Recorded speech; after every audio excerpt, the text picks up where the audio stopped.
আসসালামু আলাইকুম। আজকে আমরা আসলাম এখানে ভিডিও করতে, আমাদের শুটিং করতে। তো এখানে দেখলাম যে শাক, তো গের মালিকের এখানে গেছিলাম, তাই না? হ্যাঁ, গের মালিকের কাছ থেকে অনুমতি নিয়ে আইছি। কি করতেছেন এখানে? এটা আমরা শাক তুলতেছি, তো শাকের যে কি সুন্দর চেহারা, এটা একটু ছবি তুলে রাখতেছি স্মৃতি হিসেবে। তো এই শাক দেখলাম, এইগুলো আপনাদের এখানে কেউ চিনেন কিনা অবশ্যই কমেন্টে জানাবেন। আর কিন্তু অনেক সুন্দর লাগে শাকগুলো মানে খেতে অনেক সুন্দর। আগে একদিন উঠাই নিয়ে গেছিলাম, তো সেদিন আর কি বলা হয়েছিল না এই যে মালিকদের, কিন্তু আজকে সামনে বেঁধে গেছে। বলছেন, তারা বলতেছে কি যে এই শাকগুলো দরকার হয় তোমরা নিয়ে যাই বিক্রি করো। আমি তুলি, কিভাবে তুলতে হয়। এই যে শাকগুলা এখানে এইভাবে এক একটা করে কেটে কেটে তুলতে হয়, যেহেতু এখানে অনেক শাক ওইভাবে তো ওইভাবে উঠাই, তাই না? হ্যাঁ, বাড়িতে বাসা বাড়িতে যাদের অল্প কিছু, এইভাবে মোড়া দিলেই শাক কিন্তু সব। এটা হলো আমাদের আবিষ্কার। আমাদের আবিষ্কার পিস পিস হয়ে আছে। এখানে ময়লা আছে কিনা সেটা দেখতে হবে। এখানে এই শাক কিন্তু পানি দিয়ে রান্না করা যাবে না, এটা পুরোপুরি তেল দিয়ে রান্না করতে হবে। পানিতে মানে রান্না করলে আর কি প্রচুর তিতা লাগবে। প্রচুর তিতা লাগে, তিতে খাওয়া যায় না, অনেকটা ইসের মতো, করলার মতো লাগবে। হ্যাঁ, কিন্তু যদি আপনি এটা তেল দিয়ে রান্না করেন তাহলে মানে তেল শাক, তাহলে বুঝবেন না। তেল দিয়ে বাঁচতে হবে, তাই তো? হ্যাঁ, তেল উঠাই বাঁচতে হবে। তেল উঠায় না, তেল দিয়ে, মানে তেল দিয়ে মানে একটু তেল তিলে করে বাঁচতে হবে।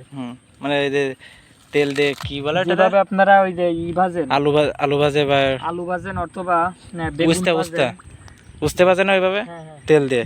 না, উস্তে একটু কম তেল দিয়ে বেগুন ভাজা অথবা তো এটা অটোমেটিক এমনি মানে তেলটা নিয়ে নেয় মনে হয়।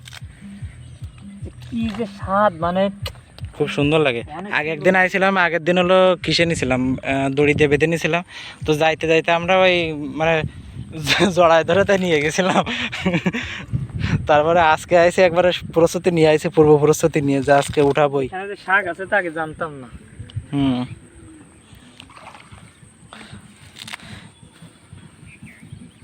তো এইভাবে যে দেখে, এটা হলো সহজ বুদ্ধি। অনেকগুলা তো একটা একটা করে এটা ভরতে গেলে কিন্তু অনেক সময় লাগতো। আমরা এখন আবার যা বললো সেই মানে ক্যামেরায় চার্জ ছিল না দেখে, এই জন্য ভাবলাম যে এই সময়টুকু যে চার্জে আছে ক্যামেরা, এই জন্য ভাবলাম যে এই সময়টুকু চার্জ হতে লোক না থাক, হয়ে যাবে না মনে হয় নাকি। বেশি নিলে আবার মানুষজন ভাববে না যে গরু নিয়ে খাওয়াছে। হ্যাঁ, আসলে গরুতেও তো খায় না, দেখতে পাচ্ছেন প্রচুর। এই সম্পূর্ণটাই কিন্তু শাক। গরু তেল পাবে কোন যে খাবে, রান্নতে গেলে তেল লাগবে, গাতে দিয়ে দিয়ে তাই। আমাদের অলরেডি শাক তোলা শেষ, আমরা এখন চলে যাচ্ছি। তো এখন যে আবার মানে যে ওই শুটিং 2টা ভিডিও করছিলাম অলরেডি, ওই 2টার কি করবো, ওই 2টা ভিডিও আনা লাগবে। ওই 2টা ভিডিও এনে তারপরে আবার আরও কিছু শুটিং করতে হবে। টাইম টিভি কি নিউজ কেমন চলতেছে এখন আমাদের? আলহামদুলিল্লাহ, আপনাদের দোয়ায়। কি টাইম টিভি? হ্যাঁ, টাইম টিভির আছে। তো টাইম টিভির ভিডিও আলহামদুলিল্লাহ এখন আপনাদের ইসে কি দেখার জন্য আর কি মোটামুটি আগের থেকে একটু রিচ বৃদ্ধি পাচ্ছে। যাই হোক, এরকম ভিডিও পেতে আমাদের চ্যানেলটি তোমার কী অবস্থা দেয়, তুমি এসো গরিবের ক্যামেরায় এসো, দেই এসো। আমাকে টাইম টিভির একজন সাথে এই কিসের জন্য কমেডিয়ান লাগে, তাই তো মাথা বলছো করো, লাইক অ্যান্ড সাবস্ক্রাইব।